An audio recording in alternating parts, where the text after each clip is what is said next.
অনেক বাচ্চা কিন্তু হারিয়ে যায়, পাচার হয়ে যায়। আমাদের কাছে আমাদের বিভিন্ন মামলা স্টেটস আছে, ছোট বাচ্চাকে পাচার করে পার্শ্ববর্তী দেশে নিয়ে গেছে, তাকে সেক্সুয়াল ট্যুরিজম ইয়ার হিসেবে ইউজ করেছে। আবার আমরা আবার শুনি যে বিভিন্ন অঙ্গহানির এই জিনিসগুলো হয়, বাচ্চাদের এগুলো বিক্রি করে দেয়।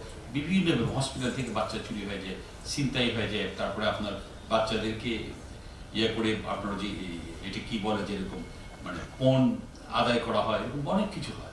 দেখা যায় যে আপনারই অনেক মামলা আমরা দেখেছি যে নিকটাত্মীয় বাচ্চাটাকে অপহরণ করেছে, সব কিছু করেছে পিতামাতা, জায়গা জমি বিকে টাকা দিয়েছে, কিন্তু জীবিত আর উদ্ধার করতে পারেনি বাচ্চাটাকে।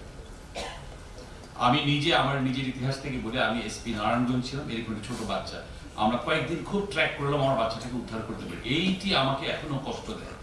আমরা বাচ্চাটাকে আমরা উদ্ধার করেছিলাম, বাচ্চাটাকে মেরে ফেলেছিল তারা, ছোট বাচ্চা। একজন ভালো একজন ধনী লোকের একমাত্র সন্তান ছিল, তাকে কিডন্যাপ করে নিয়ে গেছে। এরকম অহরহ আমাদের পাশে ঘটে। আমরা সবাই, আমরা তো বিভিন্ন কাজে করছি, আমি চাই যে আমরা সকলে মিলে একটি প্ল্যাটফর্ম করি, আমাদের ভিতর আমরা একতাবদ্ধ হই, আমরা প্রতিশ্রুতিবদ্ধ হই যে আমরা এই কাজগুলো, এই সুন্দর কাজের সাথে আমরা নিজেদেরকে জড়িয়ে থাকবো। আপনার মিডিয়া, আপনার ক্যামেরা, আপনার মাউথ পিস অনেক শক্তিশালী।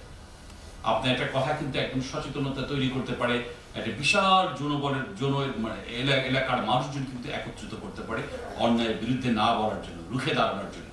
আমরা এটি চাই যে পুলিশের পাশাপাশি আপনারাও আসেন। এটি কিন্তু পুলিশের একার কাজ না, সমাজে যে নষ্ট খেলা, যে কাজগুলো, যে অপরাধ প্রবণতা, যেটা এটাকে সবাই মিলে কিন্তু আমাদের বাংলাদেশ, ওইরকম একটা বাংলাদেশের স্বপ্ন আমাদের দেখতে হবে।